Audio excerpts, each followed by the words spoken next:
You know how some towns just feel off? Not in a haunted house way, more like a background hum you can't quite place, a static that clings to the airwaves. That's Oakhaven. Always has been, long as I can remember. Tucked away, surrounded by dense woods that seem to swallow sound. It's the kind of place where cell service goes to die, and the only reliable entertainment is the crackle and pop of an old shortwave radio, which, yeah, was pretty much my main hobby. Call me weird, but there was something fascinating about pulling those faint, ghostly signals out of the ether. Numbers stations, garbled foreign broadcasts, sometimes just weird, rhythmic static. That felt almost intentional. Lived here my whole life. Seen folks come and go, mostly go. It's not a place that holds on to people unless you were born into its peculiar quiet like me. You get used to the isolation, the way the trees seem to press in from all sides, the feeling that you're miles from anywhere remotely normal. It breeds a certain kind of person, I guess. Resigned, a little watchful, always listening for that weird static. That night was different, though. Even the usual background noise of the forest, the crickets, the rustling leaves, the occasional owl, seemed muffled, choked. It was a heavy silence, the kind that presses down on your eardrums.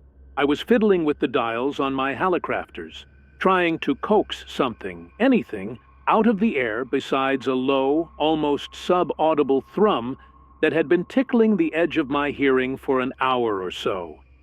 It wasn't the usual atmospheric interference. This felt deeper, like the town itself was holding its breath. I remember glancing out the window, seeing the familiar glow of the few streetlights casting long, lonely shadows down the empty road. Nothing looked out of place, yet everything felt wrong. The air was thick, almost syrupy.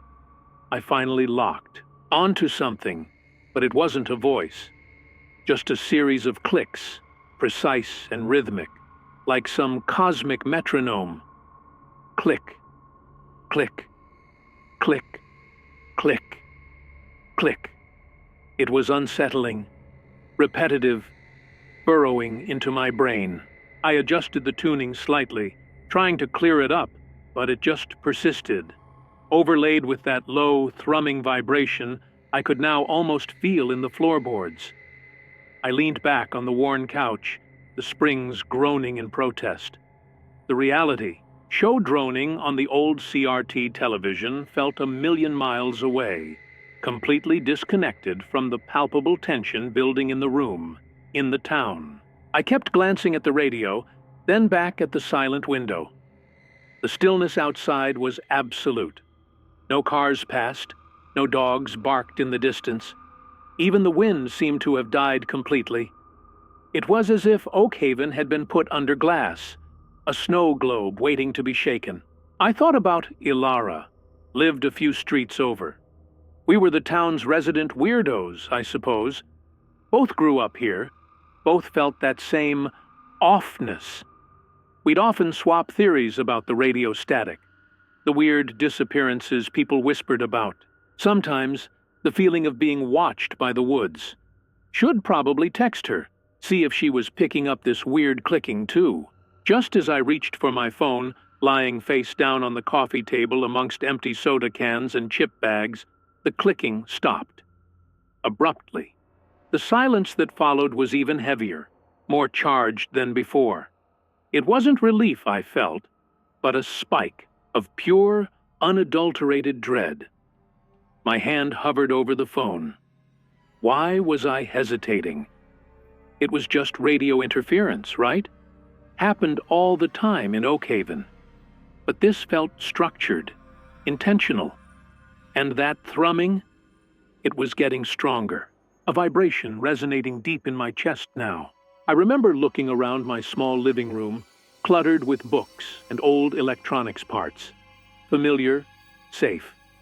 But suddenly, it felt like a trap, the walls closing in. The single bare bulb overhead cast a weak yellow light that seemed to struggle against the encroaching shadows from the window. The air tasted funny, metallic, like licking a battery, or the smell right before a lightning strike. But there was no storm. The sky outside the window was a starless, inky black canvas. Oakhaven felt utterly, terrifyingly alone. I finally picked up the phone, thumb hovering over Alara's contact. Just send a quick text, I told myself. Hearing weird clicks? Everything okay? Simple, normal. But my fingers felt numb, clumsy. It was procrastination born of fear, I see that now. A deep, instinctual part of me knew something was fundamentally wrong, that the normal rules were about to be suspended. I was just delaying the inevitable confirmation. I took a deep breath, trying to shake off the paranoia. It was just a weird night in a weird town, nothing more. I was about to type the message to Alara, force some normalcy back into the evening, and that's when it happened. It wasn't a bang, not an explosion. It was a sound, a piercing, high-frequency tone that slammed into my ears from every direction at once. It ripped through the silence, physical in its intensity, vibrating my teeth, making the fillings in my molars ache. My old CRT television screamed, the image collapsing into a single blinding white line before dissolving into a chaotic mess of multicolored static and fractured geometric shapes that pulsed and shifted in ways that made my eyes water and my stomach churn. Simultaneously, my phone, still clutched in my hand, lit up bright white, emitting the same skull-splitting tone. The screen wasn't showing my home screen anymore, just that same nauseating, shifting pattern of impossible angles and strobing, static, like looking into the guts of a broken machine trying to process something it couldn't comprehend. The Hallicrafters' radio joined the chorus, the speaker crackling violently, spitting out the high-pitched whine overlaid with something else, fragments of distorted audio. It sounded like snippets of old news reports, garbled voices speaking, in unknown languages, bursts of harsh static, and underneath it all, a cold, synthesized voice repeating a phrase over and over, cutting through the electronic chaos. Conformity is advised. Protocol, lament, initiated. The voice was flat, devoid of emotion, but the words themselves sent a wave of ice water through my veins. Conformity? Lament? What the hell did that mean? It wasn't like any emergency broadcast I'd ever heard or read about. There were no instructions, no details about a storm or a chemical spill. Just that bizarre, chilling phrase. The onslaught lasted maybe 10 seconds, though it felt like an eternity. My hands flew to my ears, trying to block out the noise, but it seemed to bypass them entirely, resonating directly inside my skull. The visuals on the TV and phone screen were hypnotic and sickening, patterns twisting in ways that felt fundamentally wrong, violating some basic law of geometry. Then, as suddenly as it began, it stopped. The high-pitched tone vanished. Screens went dark, save for the faint afterglow on the CRT. The radio fell silent, emitting only a faint, low hiss. The abrupt return to silence was almost as jarring as the noise itself. My ears were ringing violently, and the low, thrumming vibration in the floorboards was still there, maybe even stronger now. I stood frozen, breathing heavily, heart hammering against my ribs like a trapped bird. My living room, moments before a familiar sanctuary, now felt alien and hostile. The shadows seemed deeper, the silence more profound, laced with the echo of that synthetic voice. Protocol lament initiated. I looked down at my phone. The screen was black, unresponsive, dead. I frantically jabbed the power button, but nothing happened. The TV was the same, just a dead, gray screen. Even the digital clock on the microwave was dark. The power wasn't just out on my devices. It felt like something had actively killed them, burned them out from the inside with that overwhelming signal. I stumbled towards the light switch, flicking it uselessly up and down. Nothing. Complete darkness, save for the weak moonlight filtering through the window. Panic began to claw its way up my throat. This wasn't a normal power outage. This wasn't normal radio interference. This was something else. Something deliberate. Something wrong. What did it mean? Conformity is advised? Was this some kind of warning? A threat? And protocol lament. It sounded final. Mournful. Like an apology offered in advance for something terrible. My mind raced, trying to piece together the fragments. The weird quiet, the clicking radio signal, the metallic taste in the air, the overwhelming electronic assault, the cryptic message.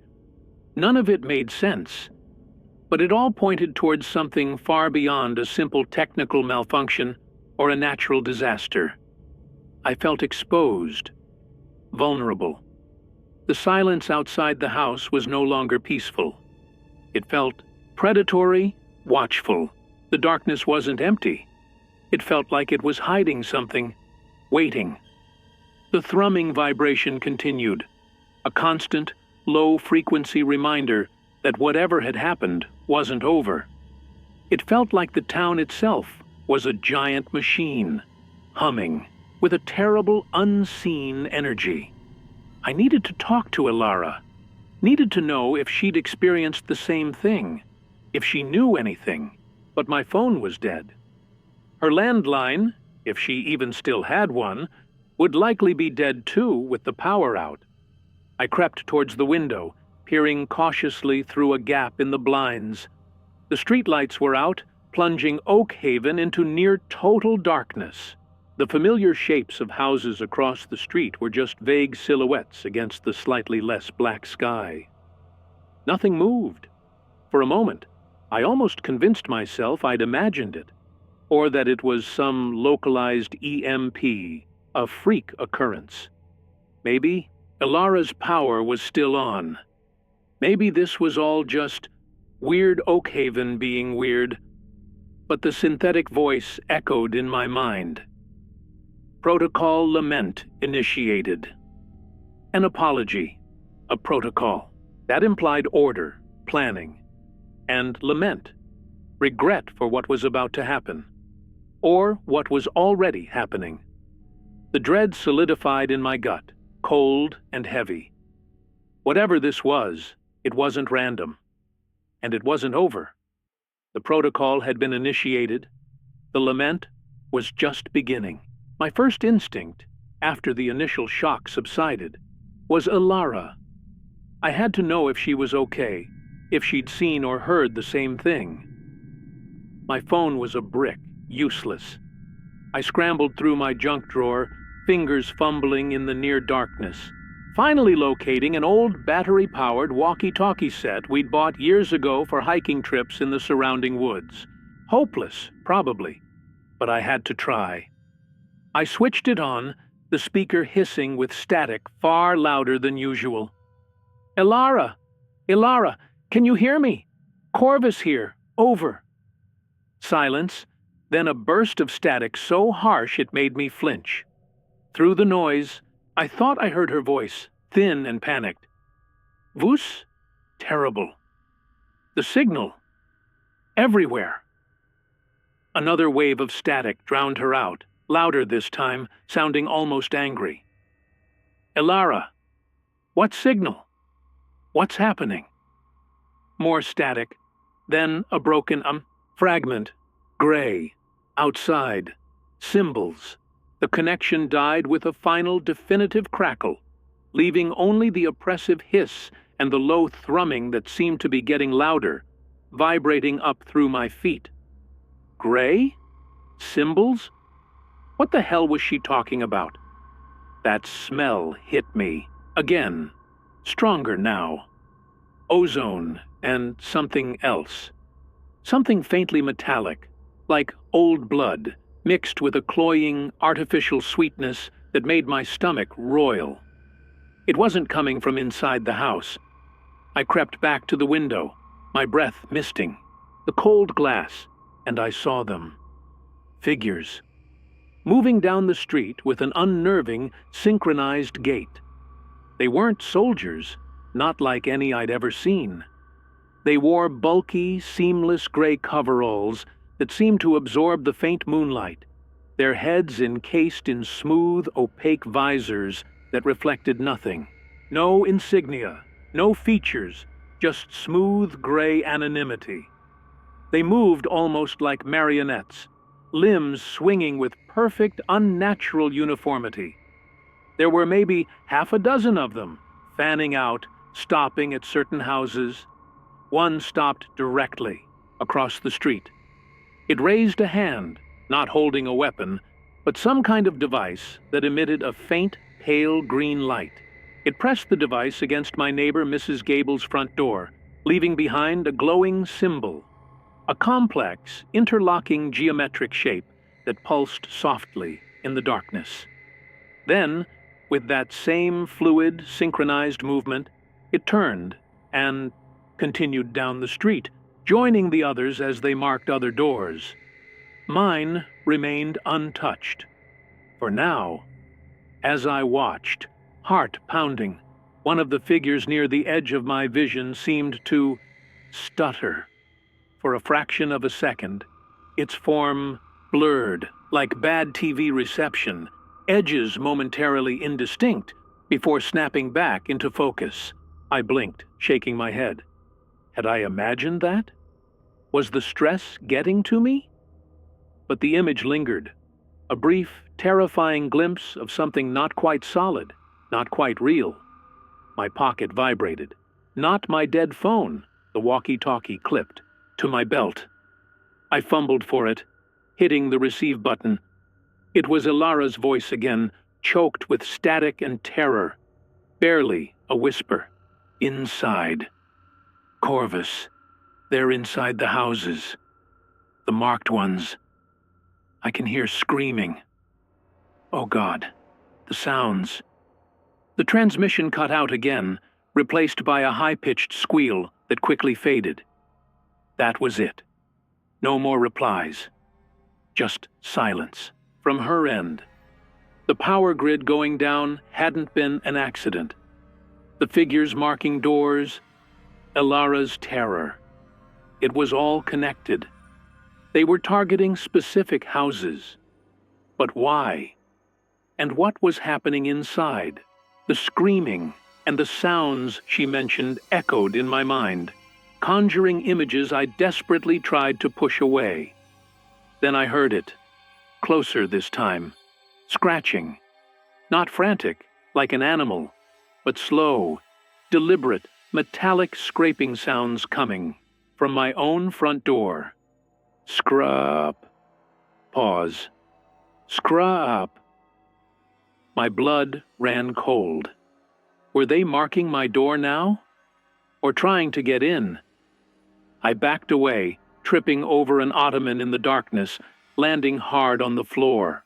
I scrambled backwards on all fours, crab walking towards the kitchen, eyes fixed on the front door, expecting it to splinter inwards at any moment.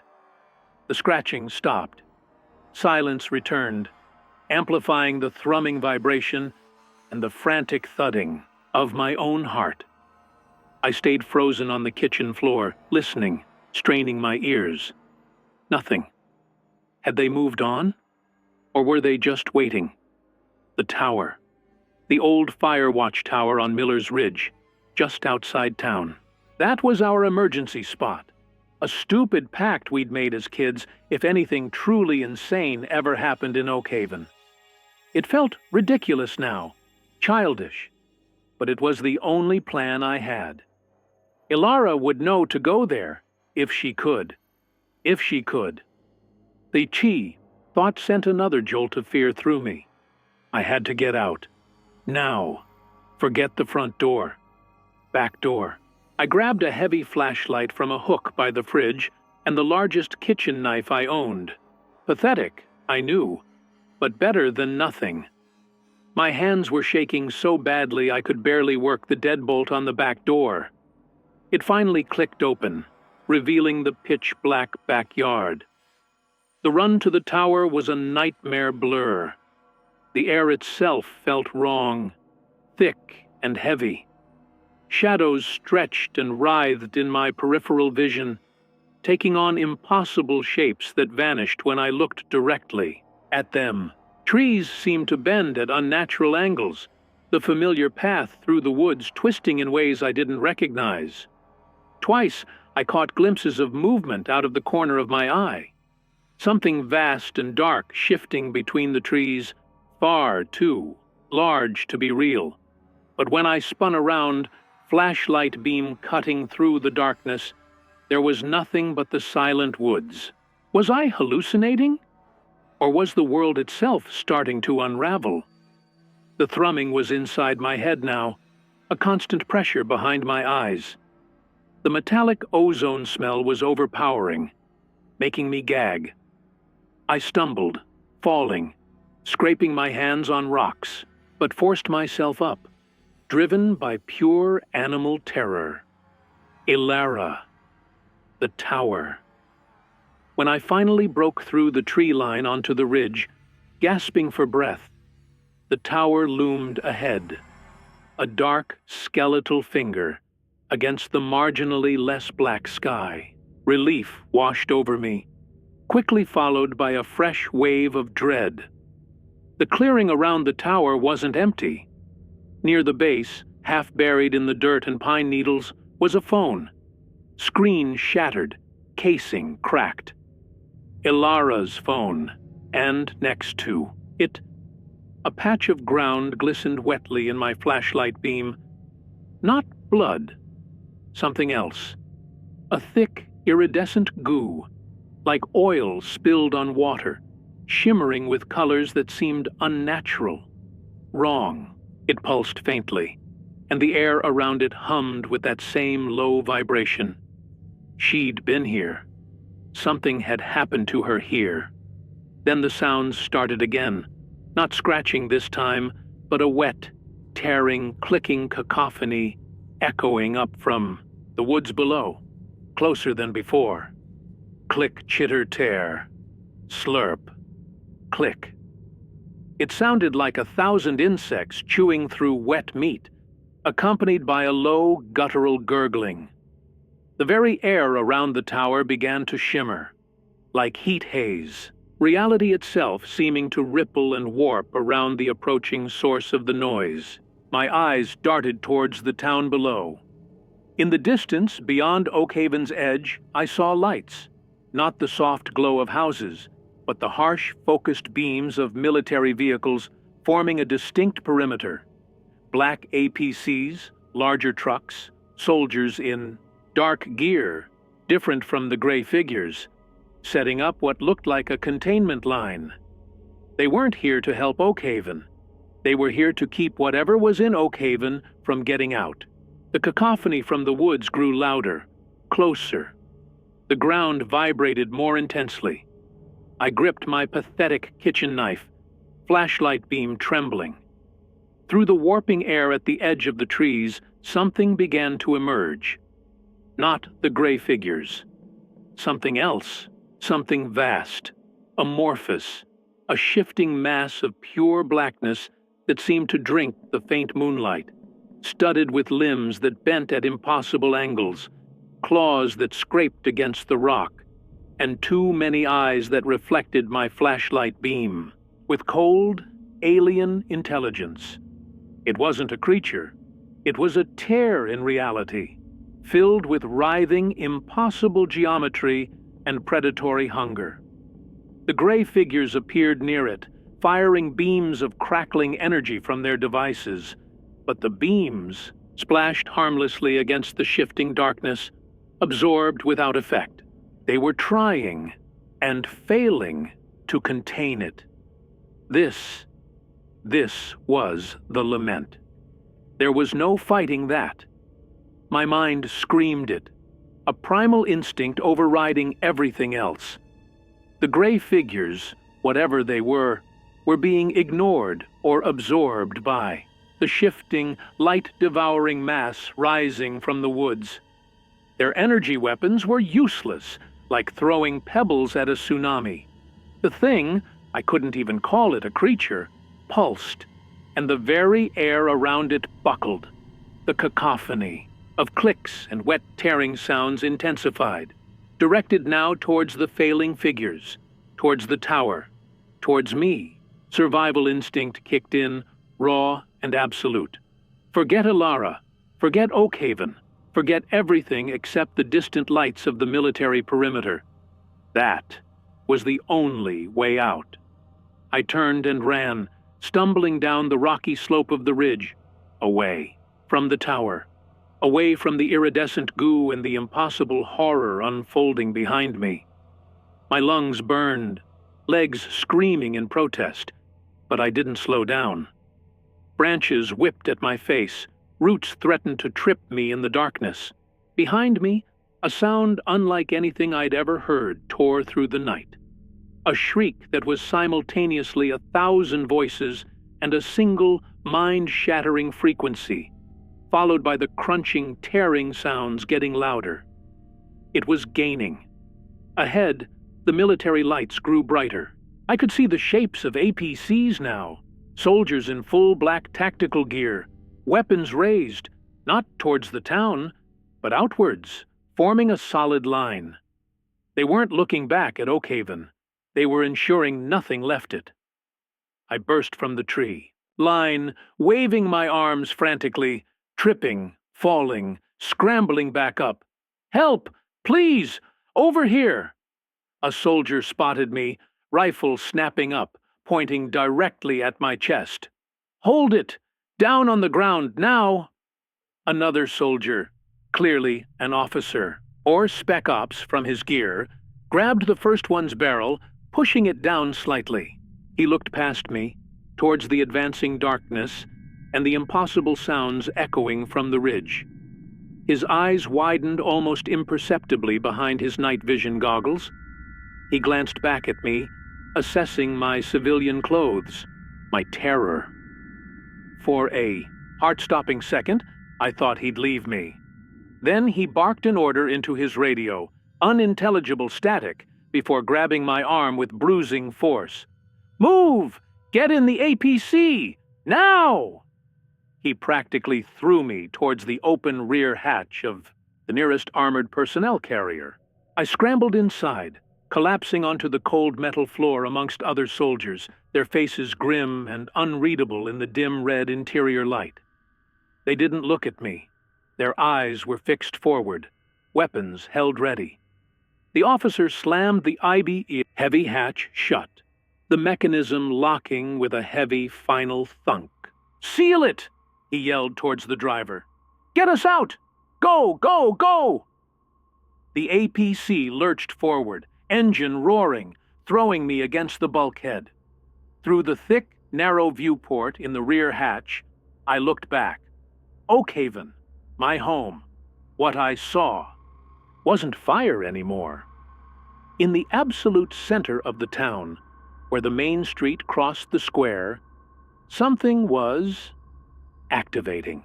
A structure, or maybe just pure energy, unfolded itself upwards. A colossal pillar of blinding geometric light, pulsing with colors that didn't belong in our spectrum. It hummed with incredible power, the vibration shaking the speeding APC, even from this distance.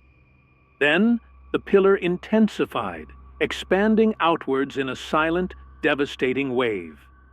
Reality itself seemed to fold, buildings stretching and distorting like taffy before dissolving into pure, blinding white static. Not just static on a screen, but physical static, consuming everything. Houses, trees, the ground itself. The amorphous thing, the gray figures, everything just disintegrated into this roaring visual noise. The white noise hit the APC like a physical blow, A sound so loud and all-encompassing, it felt like my eardrums were tearing. Like the universe itself was screaming. It wasn't just sound. It was pressure, heat, a complete sensory overload that threatened to shred my sanity. I clamped my hands over my ears, squeezed my eyes shut, curled into a ball on the floor, waiting for the end. And then, silence. Absolute, deafening silence. The roaring static vanished as quickly as it had appeared. The intense vibration stopped. The blinding light outside the viewport faded, leaving only the red emergency lighting inside the APC and the darkness beyond. I cautiously opened my eyes, peering back through the viewport. Where Oak Haven had been, there was nothing.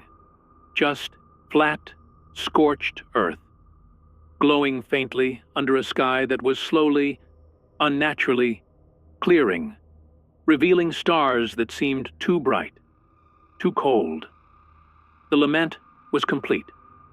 The protocol, successful. The APC didn't slow down. It barreled down the highway, leaving the perfectly silent, perfectly empty space where Oak Haven used to be far behind. Inside, the air was thick with the smell of sweat, fear, and cordite. No one spoke. The soldiers around me were statues carved from shadow and silence. Their faces, barely visible in the dim red glow, were hard masks of exhaustion and something else, something that looked disturbingly like routine. This wasn't their first lament. I huddled on the floor, shivering despite the residual heat from the outside. My mind felt fractured, trying to process the impossible things I'd seen, the sounds, the wrongness of it all. The amorphous entity, the gray figures, the town dissolving into static. It felt like a nightmare, but the acrid smell clinging to my clothes, the tremor in my hands, the echoing silence where a town should be, were horribly real.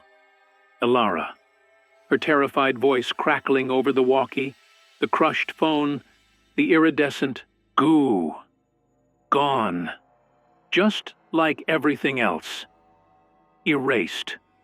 A cold knot formed in my stomach, heavier than fear, colder than grief. It was the chilling weight of understanding just how utterly insignificant we were, how easily our reality could be overwritten. The officer who'd pulled me in finally spoke, his voice low and rough, directed at another soldier near the front. Report status. Oak Haven anomaly neutralized? The other soldier nodded curtly, tapping something on a datapad strapped to his wrist. Affirmative. Containment failure level 5 resolved. Perimeter secure. Protocol lament successful. Area zeroed. Containment failure. Anomaly.